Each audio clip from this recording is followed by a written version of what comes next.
I meet people in my work who lack all direction. They think they need to learn something new about photography, but maybe it's deeper than that. Deep down, they're bored with photography. They're bored with it. They're bored with cameras, they're bored with the lenses, they're bored with the latest camera bag with some fancy gear they saw reviewed here on YouTube. They're bored with social media and the algorithm that feeds us predictable garbage day after day.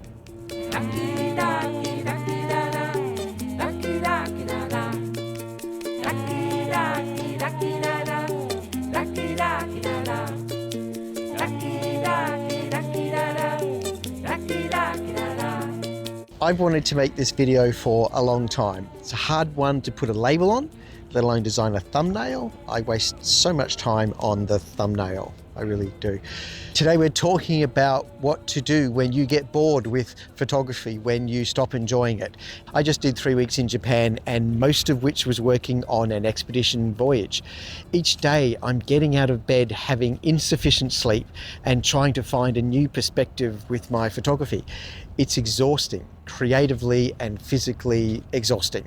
I got back to Osaka after the trip and a couple of friends wanted to go out shooting on the streets, and I was like, no, please no. Can we just sit in a cafe and drink coffee, and please don't make me take more photos. I don't want to take any more photos. I need a holiday from my camera after these long trips. I need a reset in my brain. I need to stop.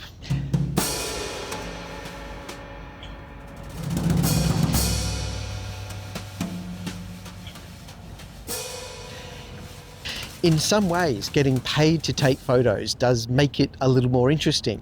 Gives you a reason to get out of bed in the mornings. Having a successful career in photography is not actually about how good you are with a camera. It's about learning to run a business. Making money can be a pleasant distraction. The photography itself can get boring. I love photography the most when I'm learning something new, when I'm finding a new way to see the light, to capture the light. I think that's part of the challenge for people, even if you aren't professional. If you're still shooting in the same style and the same technique as you've always shot, do you get bored with it? Do you feel like you're not progressing or moving forward? It's why we often go shopping for new gear, a new tool, a new lens, a new camera. What we really want is to stop taking the same photos over and over. So we think to ourselves, maybe new gear will do that for us. Maybe. So many people come to me on tours and workshops looking for inspiration. Maybe you come to YouTube for that as well. Maybe you didn't look for inspiration here, but found it anyway. It's also why when we find someone new on YouTube, we get a little bit excited. Excited to have a new perspective, excited and inspired. It's that sense of possibility, that rush of ideas that cascades through the brain. Somewhere in there might be the start of a new journey for you.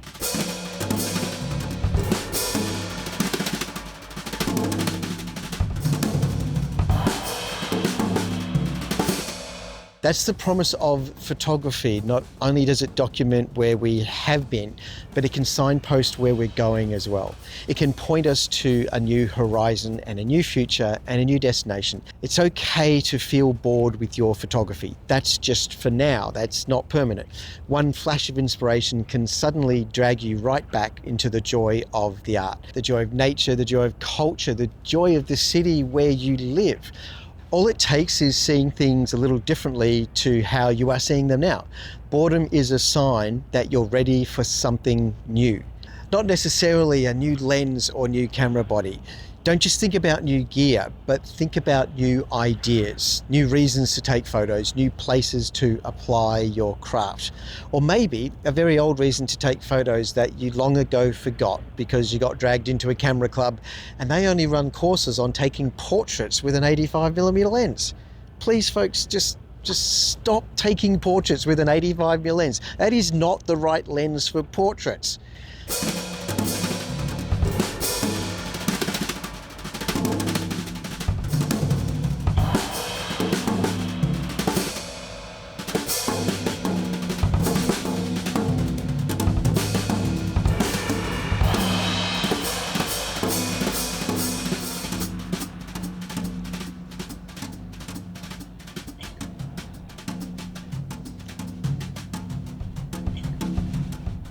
I asked my followers on Mastodon about getting bored with photography, and they had some interesting thoughts.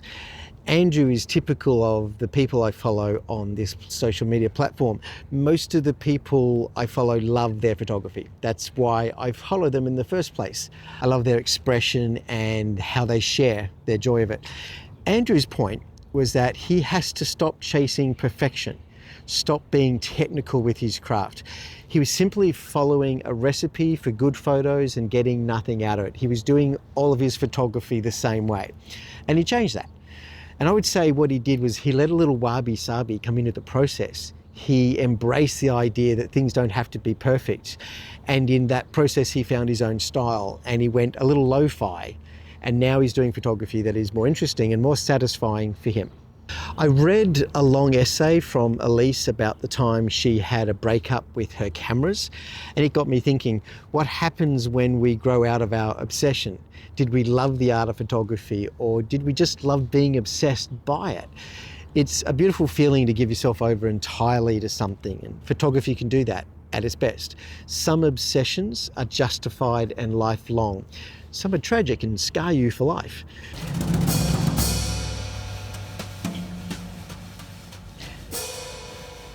I love photography most when it fits into the bigger picture, when it's a part of something much greater. On its own, it sometimes feels very hollow to me. Photography is also part of our identity. It's who we are. We find community through the craft. We connect with the wider world through the photography.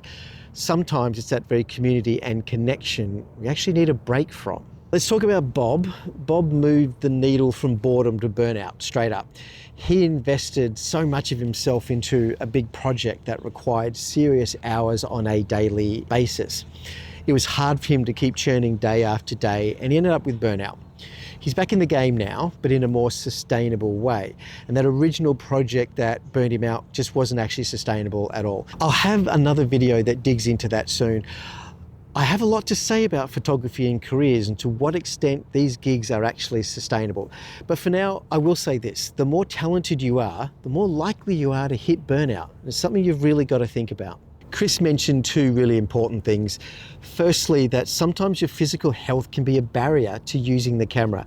And second, that all those skills you've learned are actually just waiting for you still. When you're ready to get back to it, those skills will still be there.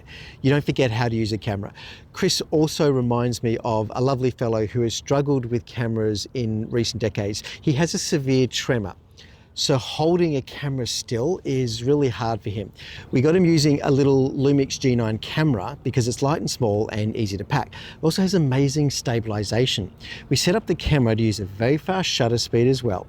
And for years now, he's been taking great photos and bragging to all his friends about it. I love it.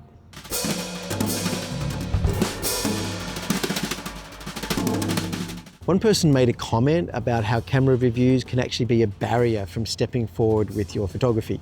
You watch these reviews and invariably they focus on what the camera cannot do. And they go hard on what's missing because there's more clicks to be had with clickbait headlines like why you shouldn't buy this camera. So they end up waiting and waiting for the perfect camera instead of just buying a really good one and just getting on with it and getting back into the game and enjoying something they really love. Going back to photography is hard once you stop. You're looking for the perfect time and the perfect opportunity, and there may not be a perfect time. Sean shared a little of his story and how, as a professional photographer, he just woke up one day and decided this wasn't for him. One thing that came to mind immediately for me was the challenge in keeping a little of photography for the self and not giving it all to the job.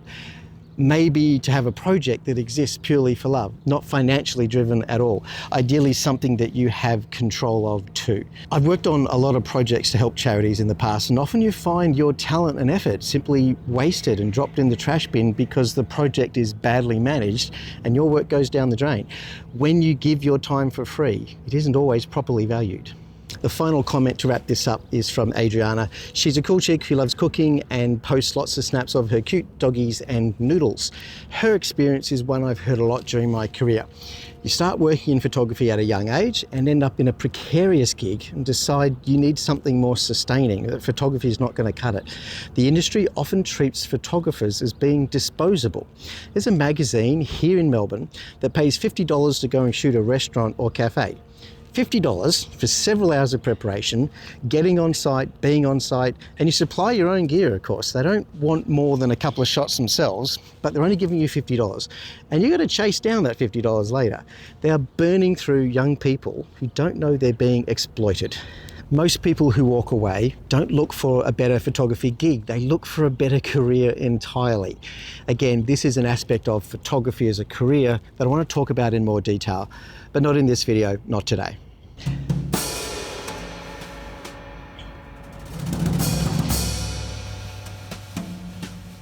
If you're bored, it means you are ready for something new to do with your talent. You are ready for a challenge. So go find it.